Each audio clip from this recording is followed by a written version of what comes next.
let's talk about booking today, booking live performances. Playing live is really, I think for maybe not all, but most artists, where it's at. How do you start? The first thing you need to think about before you can book yourself at a club, if you want to book yourself at a club, because there's other places you can book yourself, is where can you draw? Where can you draw and how can you draw? So when you approach a booker, which that's what you'll have to do, either I recommend doing it personally if you can, going to the club. If the club has an open mic, going to that open mic, becoming part of that open mic, really getting familiar with the venue and getting connected to the venue, that's a good place to start. And then from there, you have to show the booker that you will draw, because that's the booker's job. As much as they might love you or not love your music, if they know that you can draw and fill the club, that's their job. If they love your music and they don't think you can draw, they can't book you because, they could lose their job. Some places it's pay to play, which means you're pre-buying the tickets and selling them yourself. That's sort of an LA thing, although I do see more clubs doing that post-COVID. What I recommend you do is start thinking about who you can get to come see you play and how. Followers doesn't always equal people buying tickets, but it certainly helps and certainly gives you a place to invite people. Other things you can think about in terms of drawing people is a special occasion, right? Hey, please book me. It's going to be my birthday. People are going to come out. We'll make it a big thing.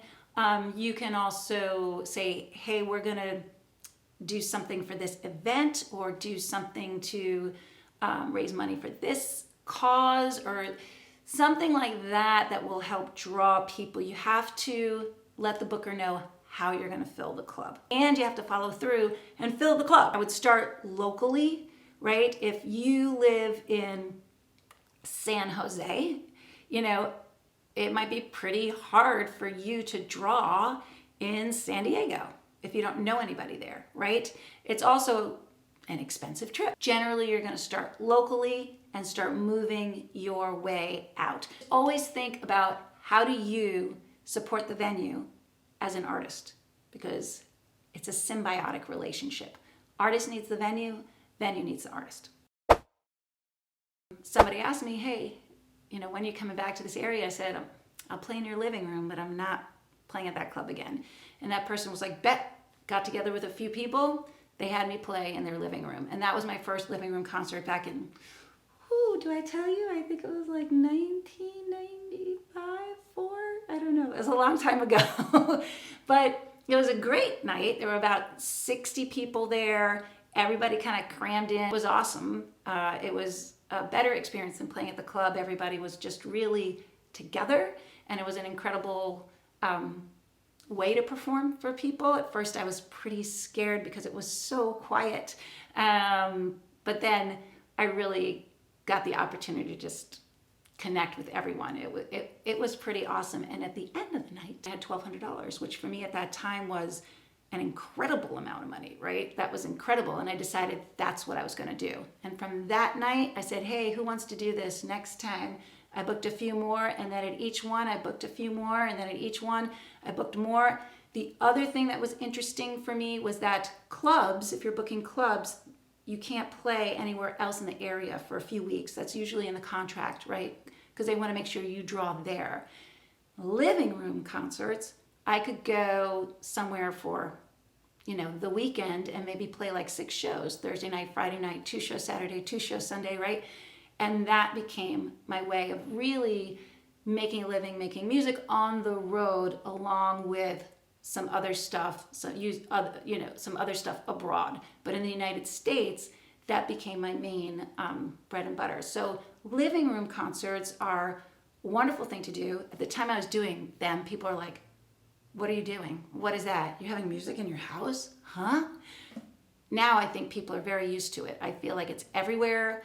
People do living room, backyard. You can have a following in the area, so when you go next time, perhaps to book a club, which you may not want to at that point, but let's say you do, there are reasons to book the club too. So then you'll know people who can come and see you at the club. So I would say that starting with some living room concerts is a great way to do it.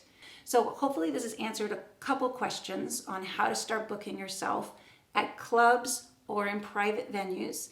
And we'll talk more about how to get started. Thank you so much for watching part 1 of this video. If you're ready to move on to the second part, please visit my Patreon, which is patreon.com/Ruth Gerson. The link is in the description, of course. There you'll not only find the other half of this video, you'll find hours of exclusive recorded content, vocal warm-ups, of course, tons of vocal exercises, instruction in performance, instruction in songwriting, music business, and there's just tons of stuff. You can check it out for free, of course, and extra special, you will get a free live Zoom class with me just for trying it. So that's in real time. It's part of our Voice Club live daily Zoom classes. If you want to learn more about them, you can visit my website, ruthgerson.com. That link is also in the description. And I think that's about it. Thank you so much again, and I look forward to singing with you.